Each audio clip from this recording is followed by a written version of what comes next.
समाज निर्माण एक ऐसी व्यवस्था है जिसे बनाने के लिए किसी भी देश या सभ्यता को हजारों वर्ष लग जाते हैं।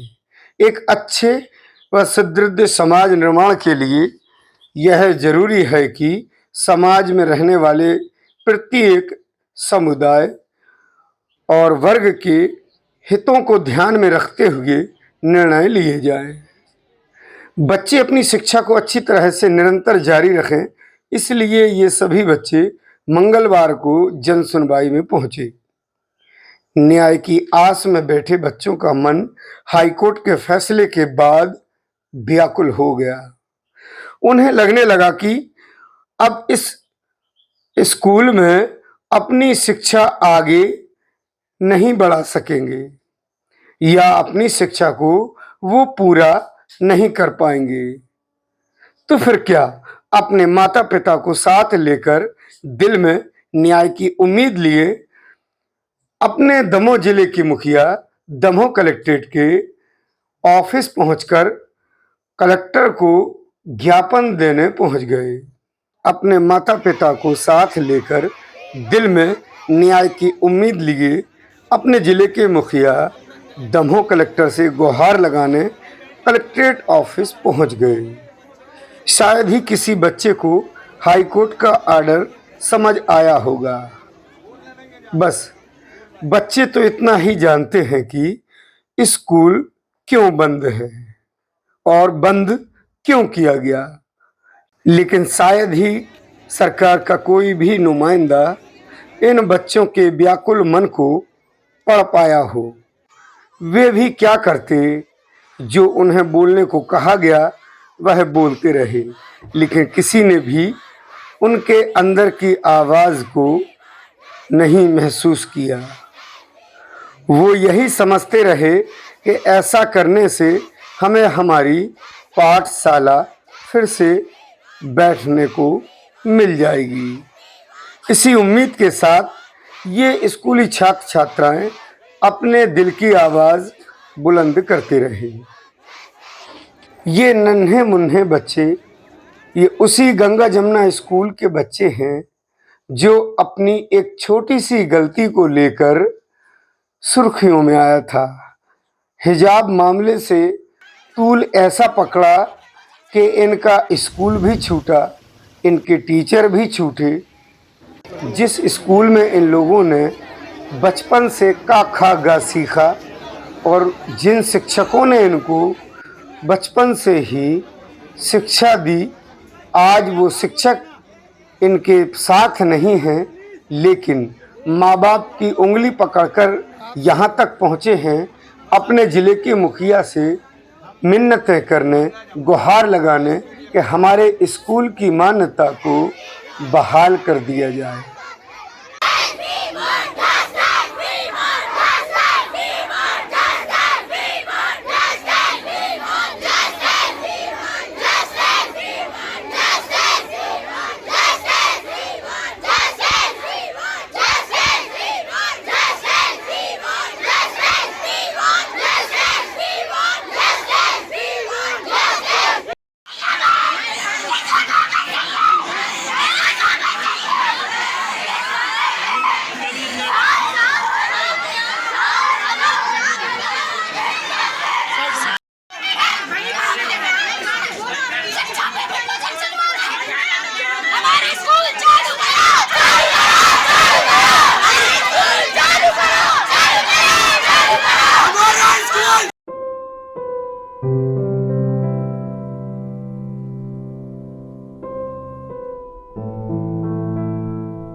भी नहीं है बड़े स्कूल में पढ़ने की, वो फैसिलिटी मिल रही गंगा जमुना स्कूल से।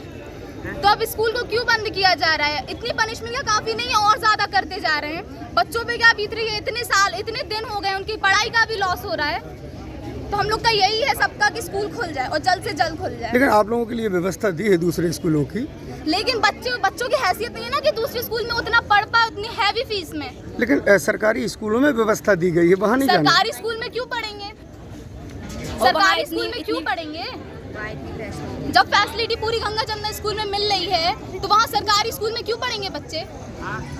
तो क्या 12th। तो आप लोगों ने क्या फैसला किया है?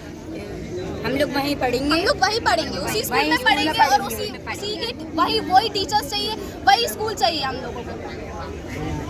हम लोग दूसरे स्कूल में नहीं जाएंगे। आपकी मांगों को नहीं माना जाता तो हम यही बैठे रहेंगे, हम नहीं जाएंगे। स्कूलों को दोबारा खोला जाए ना। हमारे स्कूल में जो उनको दिया गया था कि आपके स्कूल में ये खराबी है, तो उनको सुधारा गया, अब उसको रिओपन किया जाए फिर से। तो क्या माना जाए कि ये सारे बच्चे, अब आप लोगों क्या निर्णय लिया है? हम लोग सिर्फ वहीं पर पढ़ेंगे, सिर्फ वहीं पर पढ़ेंगे और हम लोग कहीं नहीं पढ़ेंगे। हम लोग किसी स्कूल में नहीं जाएंगे, इसी स्कूल में पढ़ेंगे। नाम अयान खान है और मैं इस साल 10th क्लास में आया हूँ। इस साल हमारी 10th क्लास थी। इस साल हम लोग ने सोचा था कि कुछ इससे भी जो अभी हुआ है 65 बच्चों में से 61 बच्चे जो होंगे वो पास हुएंगे। इस बार हमारा था सपोर्ट के हम अपने स्कूल को सपोर्ट करेंगे और पूरे बच्चे टॉप करेंगे और अपने स्कूल का नाम रोशन करेंगे। और बहुत सारे बच्चे ऐसे होंगे जो बच्चे ये कह रहेंगे कि रिपोर्टरों का भी यही कहना है कि बच्चों को नमाज़ पढ़ाई जाती थी, तो ऐसा बिल्कुल गलत है। बच्चों को नमाज़ नहीं पढ़ाई जाती थी। यहाँ पे कई लोग आए होंगे जो दूसरी कौम के होंगे, आप उनसे पूछ सकते हैं और ऐसा कहीं नहीं है। रिपोर्टर लोग एक की चाल लगाकर आप लोगों को भड़का रहे हैं। हमारे स्कूल में ऐसा कुछ भी नहीं होता था। और ये जो आप लोग बता रहे हैं कि हमारे स्कूल का खुफिया रास्ता जो था, तो वो खुफिया रास्ता नहीं था। जब हमारा स्कूल वहाँ पे रीओपन जब बना भी नहीं था स्कूल, जब से वहाँ पे वो रास्ता था और वही रास्ते से हम जाते थे और हमारा दूसरा गेट भी था और कभी ऐसा नमाज नहीं पढ़ाई गई थी। मस्जिद के बाहर भी आप कैमरे चेक कर सकते हैं और स्कूल में भी कैमरे हैं, CCTV कैमरे। और हम दूसरे स्कूल में नहीं जाना चाहते। जैसी हमको यहाँ सुविधा मिली हैगी वैसी हमें अदर स्कूल में फैसिलिटी नहीं मिलेगी और हम अपने स्कूल को बचाएंगे और हम स्कूल ही में पढ़ेंगे, गंगा जमुना स्कूल में, और हम यहीं धरना देंगे। हम दूसरे स्कूल में नहीं जाएंगे।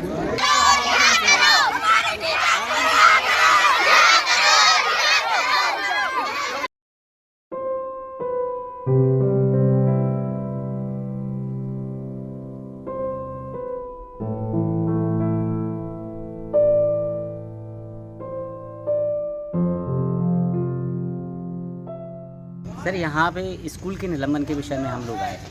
मेरी खुद की 2 बच्चियाँ हैं जो गंगा जमुना स्कूल में पढ़ती हैं। एक नर्सरी में है जो LKG में आई है और एक 5th क्लास में थी, बोर्ड परीक्षा के भी पेपर दिए हैं उसने, 6th क्लास में आई है। अब स्कूल का निलंबन हो गया। बच्चों को बोल रहे हैं कि 5 स्कूल चिन्हित किए हैं कि आप गुरु गोविंद में चले जाइए, महाराणा प्रताप में चले जाइए। अगर वो फैसिलिटीज़ के पीछे अगर स्कूल का निलंबन किया गया है तो वो फैसिलिटीज़ तो उन स्कूल में भी नहीं है। गवर्नमेंट स्कूल में जो है हिंदी मीडियम के टीचर्स हैं, हमारी बच्चियां पढ़ती हैं इंग्लिश मीडियम में, वहाँ पे क्या पर्याप्त व्यवस्थाएं हैं? दूसरी चीज़ ये है कि अगर बच्चों का स्कूल का निलंबन इसलिए किया गया है कि वहाँ व्यवस्थाएं नहीं थी, तो मेरे ख्याल से दमोह का शायद ये कोई गवर्नमेंट स्कूल ऐसा हो जैसी फैसिलिटी गंगा जमुना स्कूल में है वैसी फैसिलिटी या उससे लगभग थोड़ी कम भी फैसिलिटी भी हो, उस स्कूल में हम अपनी बच्चियों का एडमिशन करवा देंगे। गवर्नमेंट स्कूल अगर है। 5th क्लास में मेरी बच्ची ने पेपर दिए थे महाराणा प्रताप स्कूल से। उस स्कूल में बिछाई भी नहीं थी बैठने के लिए।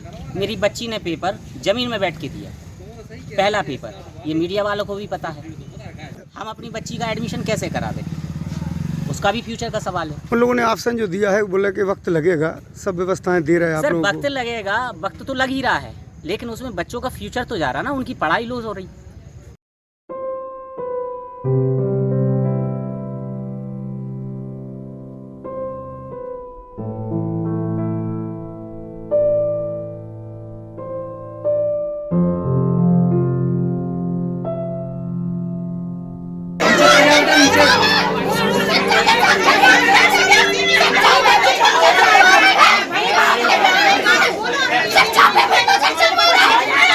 हमारे स्कूल चालू करो।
हम गंगा जमुना स्कूल के इंग्लिश मीडियम स्कूल के गार्जियन, पालक, माता पिता इसलिए आए हैं कि गंगा जमुना स्कूल का अकारण ही बिना पर्याप्त कारण के निलंबन कर दिया। 15 दिन पहले भी हम लोगों ने एक मेमोरेंडम दिया था कि गंगा जमुना स्कूल में 1200 बच्चे हैं जो इंग्लिश मीडियम के हैं, उनको पर्याप्त व्यवस्थाओं दूसरे स्कूल में नहीं हो सकती। ऐसी स्थिति में वहाँ अपना रिसीवर बिठा के कोई कर्मचारी देखे जो कमियां हैं दूर करते हुए वो स्कूल चालू करवा दिया जाए। लेकिन शासन प्रशासन ने 15 दिन बाद भी ये कोई व्यवस्था नहीं की। ये अलबत्ता कह रहे हैं कि 4 स्कूलों में व्यवस्था की जाएगी। वो स्कूलों में जो व्यवस्थाएं हैं, ना वहाँ इंग्लिश टीचर हैं, ना उर्दू टीचर हैं, ना पर्याप्त व्यवस्थाएं हैं। आंगनवाड़ी जैसे स्कूल हैं जिनमें इस बच्चों को पढ़ाने की बात की जा रही है। लेकिन अधिकारियों का कहना है कि हम वहाँ पर आप लोगों की तमाम व्यवस्थाएं पूरी कर रहे हैं, उसमें थोड़ा सा वक्त लगता है। अल्लाह दीन का चिराग तो है नहीं है कि 4 दिन में आप एक बिल्डिंग खड़ी कर देंगे, टीचर ला देंगे। अभी तक आपने 15 दिन में या 1.5 महीना हो गया निलंबन के, आपने कौन से टीचर वहाँ नियुक्त किए हैं? किन टीचरों को बुलाया इंग्लिश के, किन टीचरों को बुलाया उर्दू के? आपकी मुख्य मांगे क्या है? हमारा यही मांग है कि हमारे गंगा जमुना स्कूल को ही कोई रिसीवर बिठा के उनकी कमियों को दूर करके स्कूल चालू करवा दे। सरकार अपने हैंड ओवर लेके कर सकती है, कैसे भी करे हमारे बच्चों को वहाँ पर पढ़ा दिया जाए। क्यों? इसलिए कि जो गंगा जमुना स्कूल है वो गरीबी रेखा के नीचे वालों के या बैकवर्ड एरिया में स्कूल संचालित है, जिसकी बिल्कुल मिनिमम फीस है। और कई बच्चों के जिनके माँ बाप नहीं हैं, जिनके कोई सहारा नहीं है, उनसे वो फीस भी मैनेजमेंट माफ़ कर देता है। ऐसी स्थिति में अगर हम दूसरे स्कूल में जाते हैं तो ना हम उसकी फीस अफोर्ड कर पाएंगे, ना हम उतनी सुविधाएं बच्चों को दे पाएंगे और हमारे बच्चे शिक्षा से वंचित हो जाएंगे। उन्होंने सरकारी स्कूल का ऑप्शन दिया है आपको, तो वहाँ पर भी ये कुछ नहीं बता रहे कि कैसे एडमिशन होंगे। आप ये कह रहे हैं कि वहाँ से टीसी लाओ, तो कहाँ जाएँ, कैसे टीसी लें? आपको अगर सामूहिक व्यवस्था करना है तो आपको सामूहिक जाना पड़ेगा वहाँ स्कूल में। ऐसा तो है नहीं कि बच्चा अलग अलग जाए फिर भटकता फिर। कुछ पढ़े लिखे बच्चे माँ बाप हैं, मैं पढ़ा लिखा हूँ, तो अब क्या निर्णय लिया है, क्या आश्वासन मिला? साहब ने ये कहा है कि 2 दिन रुक जाए, हम कोई ना कोई व्यवस्था आपकी कर देंगे।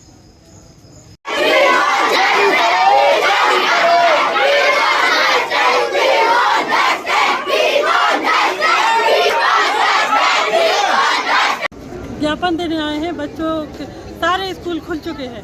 हम लोग ने पूर्व में भी एक ज्ञापन दिया था, तब हमें ये आश्वासन दिया गया था कि आपका बच्चों की व्यवस्था जल्दी से जल्दी करवा दी जाएगी और आपका स्कूल खुलवा दिया जाएगा। लेकिन आज 15 से 20 दिन स्कूल खुले हो चुके हैं। हमारे बच्चे घरों में बैठे हैं और कह रहे हैं कि वैकल्पिक व्यवस्था हम कर रहे हैं। लेकिन आप बताइए कौन सी वैकल्पिक व्यवस्था?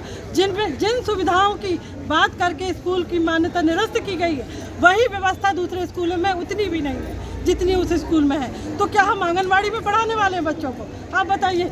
जिन स्कूल की बात कर रहे हो ना उसमें इंग्लिश मीडियम का टीचर है, ना उर्दू मीडियम का टीचर है। उर्दू एक सब्जेक्ट है, इंग्लिश एक सब्जेक्ट है। तो हम चाहते हैं कि हमारे बच्चों की व्यवस्था उसी स्टैंडर्ड से की जाए जिसमें बच्चे पढ़ रहे थे।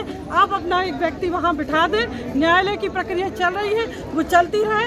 हमें उस पर पूरा यकीन है कि वो हमारे पक्ष में आएगा और हमारे बच्चे वहीं पढ़ना चाहते हैं। बस अधिकारियों ने एक वैकल्पिक व्यवस्था दी है, अब आप उस स्कूलों में अपने बच्चों को आप लोग भेज रहे हैं या नहीं? नहीं, हम लोग उन स्कूलों में नहीं भेजना चाहते क्योंकि उस स्कूल में सुविधाएं नहीं हैं। लैब की बात की गई थी, लैब नहीं है, पढ़ाई का स्टैंडर्ड नहीं है, टीचर्स की व्यवस्था नहीं है। वो कह रहे हैं हम व्यवस्था कर देंगे। कब करेंगे? इंग्लिश मीडियम, इंग्लिश टीचर नहीं है, उर्दू टीचर नहीं है, प्ले ग्राउंड नहीं है, लैब नहीं है, टॉयलेट नहीं है, तो कब बनाएंगे? और जो स्कूल है वो सरकारी स्कूल है, उनमें इंग्लिश मीडियम की कोई व्यवस्था नहीं है। अगर आपकी मांगों को माना नहीं जाए तो क्या होगा? हम लोग यही चाहते हैं कि हमारा जल्दी से जल्दी स्कूल खुलवा दिया जाए, नहीं तो ये बच्चे कहाँ जाएंगे, क्या करेंगे?